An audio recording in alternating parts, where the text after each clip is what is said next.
In 1984, Rakesh Sharma looked down at Earth and became the first Indian citizen in space.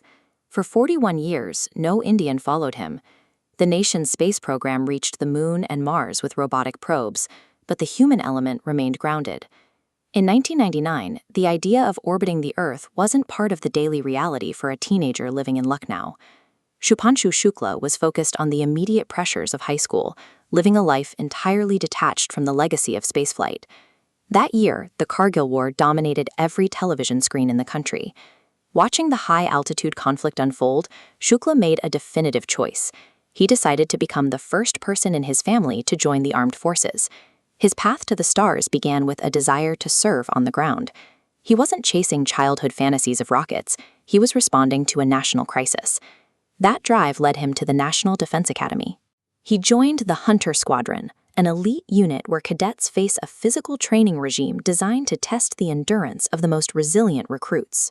Commissioned into the Indian Air Force in 2006, Shukla mastered the nation's most advanced frontline machinery. He spent years in the cockpits of supersonic combat aircraft, including the Su-30 MKI and the MiG-29. He clocked over 2,000 flight hours as a combat leader and test pilot. For his bravery and composure in high-stakes environments, he was awarded the Ashoka Chakra, India's highest peacetime gallantry decoration. Operating fighter jets requires processing complex data streams in seconds.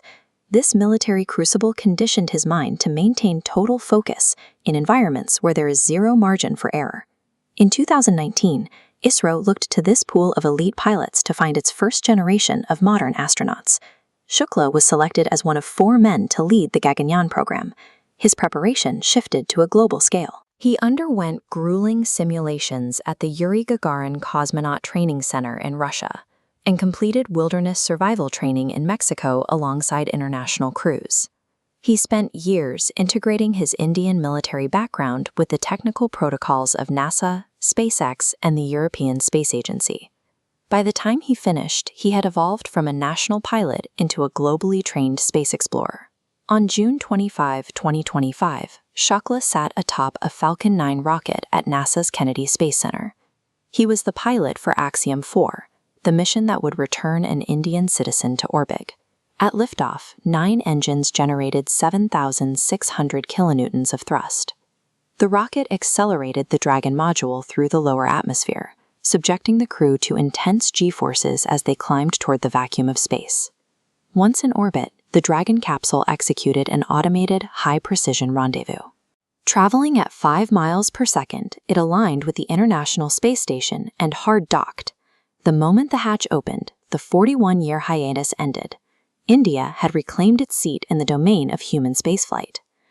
Shukla spent the next 2 weeks living inside a laboratory the size of a football field, orbiting 250 miles up.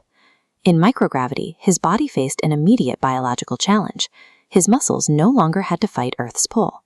Without gravity's load, skeletal cells degrade rapidly, causing loss of strength and bone density. To fight this, Shukla tested stem cells and metabolic supplements in orbit, generating data to treat muscle wasting in elderly patients on Earth. Between his scientific duties, he used ham radio to speak with school students across India.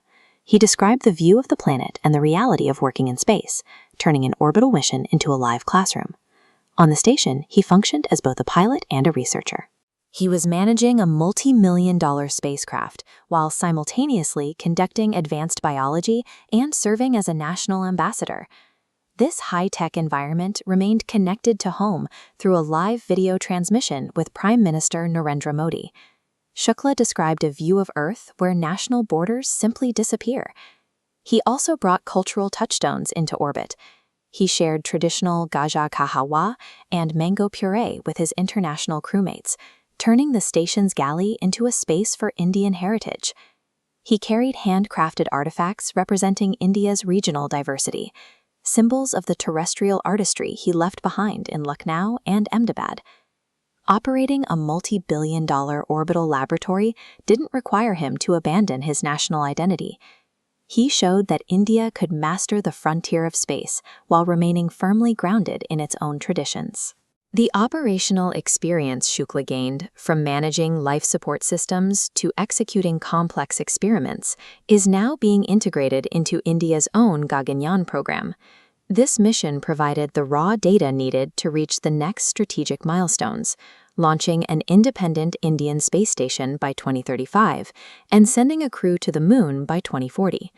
As the mission concluded, his family watched the return from Lucknow. The teenager who joined the military during the Kargil War had successfully navigated the most hostile environment known to man.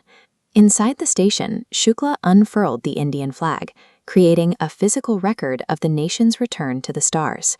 Those 14 days were the definitive turning point.